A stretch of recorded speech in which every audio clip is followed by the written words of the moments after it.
You already know how I feel about whiskey and cigars. Hey guys, it's Felix from Bars and Cigars ATL, and I got something special for you today. Now, fresh off the presses is the RY3 Cigar Series. Now, before we get into what makes this special over all the other mini whiskeys that are dropping right now, let me tell you a little bit about RY3. So they're out of Virginia, and they're actually a small masterclass of blenders. So that is what they're known for, is taking whiskey, American whiskey, Canadian whiskey, and blending it. And that's really how you get the name RY3. They take 3 whiskeys, 3 separate mash bills, 3 separate years, and blend them together. And that's what they're known for. And they have won many awards off of their rye whiskey that is finished in rum cask. Also, big demand on their light whiskey that came out just a couple of months ago as well. Well, this is their latest release. It is the Cigar Series, and I think they may have to add another 3 behind that because this is finished in 3 separate casks. This is finished in the Naranja Cask, which is an orange liqueur, rum cask, and then Madeira cask. So this should be the perfect pairing for cigars, but we're gonna find that out. So let's get into it. As you can see, I haven't even cracked the seal. Just bought it over at my friend's bottle shop here in Atlanta, Georgia. So if you're in the area, swing by those guys, tell Kim I sent you. Ooh, look at that pop, gotta love it. So what I'm gonna do is pour this, let it sit for a little bit, let it open up, of course at 120 proof, let it breathe, and then we're gonna nose it, gonna taste it, and then I'm gonna head outside and we'll finish up this review when I light up a cigar and see how it pairs. All right, let's get into it. All right, guys, we're back after letting it sit for a while, letting it breathe a little bit. Just want to take it around the glass as usual and first talk about the appearance. Despite it being finished in those 3 separate casks, the color is like a typical whiskey. You do have a golden amber, not as dark as I initially thought it would be, but very nice color, very clean, crisp, golden amber color. Let's see. Viscosity seems to be there. It's definitely some legs running down that glass, like we all like to see. A nice mouthfeel is indicated when you see those legs running there. And then now to the nose. Ooh, that's a nice smell. Love the smell that's on it.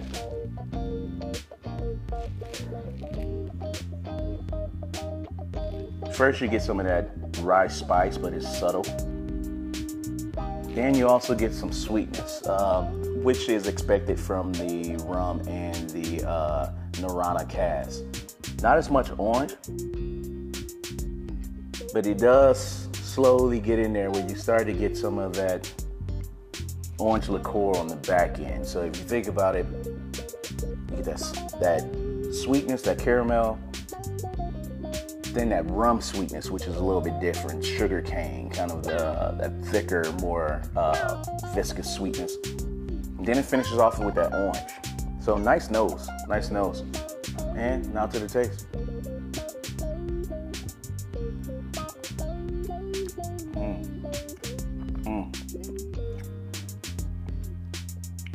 That's nice. I get a lot of chocolate, but it's a nice milky chocolate. Again, that citrus laying on top of it.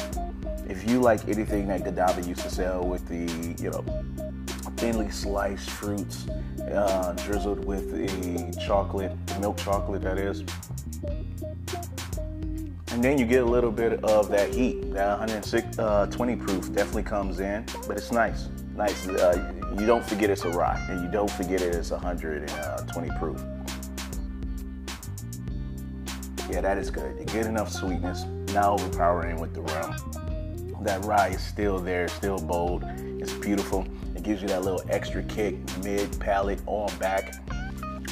And then, what I like about it is that there is some oakiness. So what they did do after those 3 separate casks was blended together, they added French oak staves as well. So you still get that maybe whiskey oakiness that you're used to.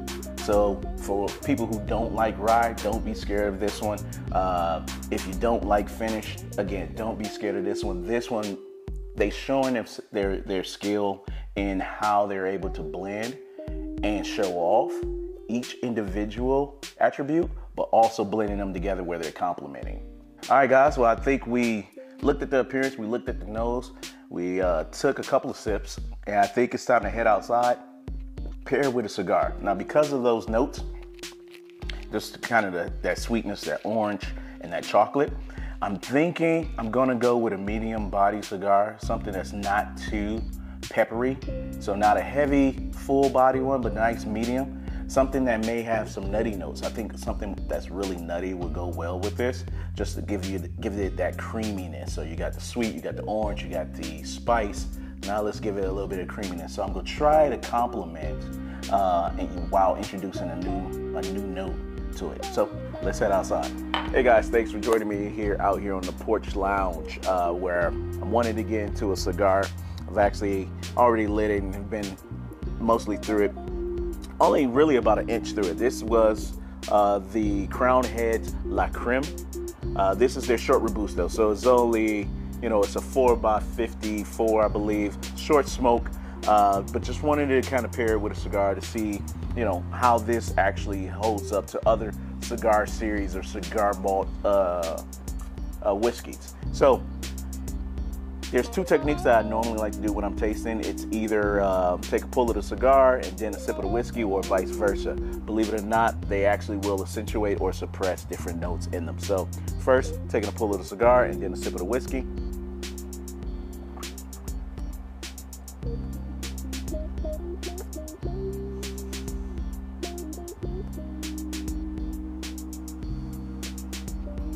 Nice.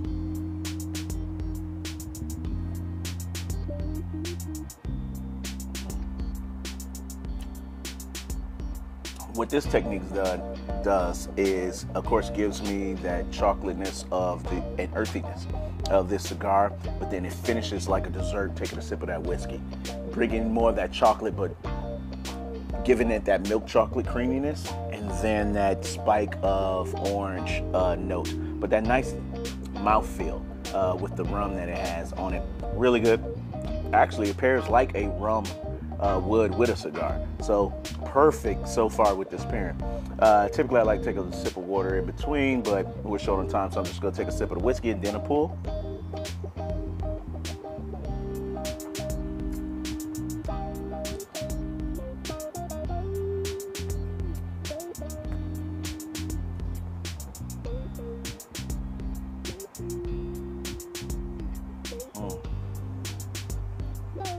And again, as I mentioned, believe it or not, the finish on this one actually gives you more of the earthiness of the cigar. And what I think happened was, of course, you take a sip of the whiskey, you start off sweet. You start off with that rum sweetness. You start off with that orange. And then what that does is that when you take a pull of the cigar, the thing that you really notice is the earthiness of this cigar. So nice pairing with it. Both ways work. All depends on what you want to highlight on the notes. But I really like taking a pull of cigar and then finishing it with a sip of the whiskey. That way you finish off with that dessert sweetness and that finish, and a little bit of that spice that's on here. Beautiful. RY3, you definitely continue to show that you're a masterclass blenders with this finish here. Great finish, triple finish. Love the oakiness that's on there, and the cigar. Of course, Crown Heads, I can't say enough for you guys. If you don't know about Crown Heads, we can go do a full review of some of their releases just to kind of get you guys up on them, but they're amazing cigars. All right, hope you enjoyed this review. Of course, I'm gonna ask that you hit the subscribe button, that you hit the notifications so you don't miss another review. Again, this is fresh off the presses, not even a week old. So run out to your stores, ask for RY3. If they don't have it, they can talk to their distributors, see if they can get it for you. All right, guys, light up your life.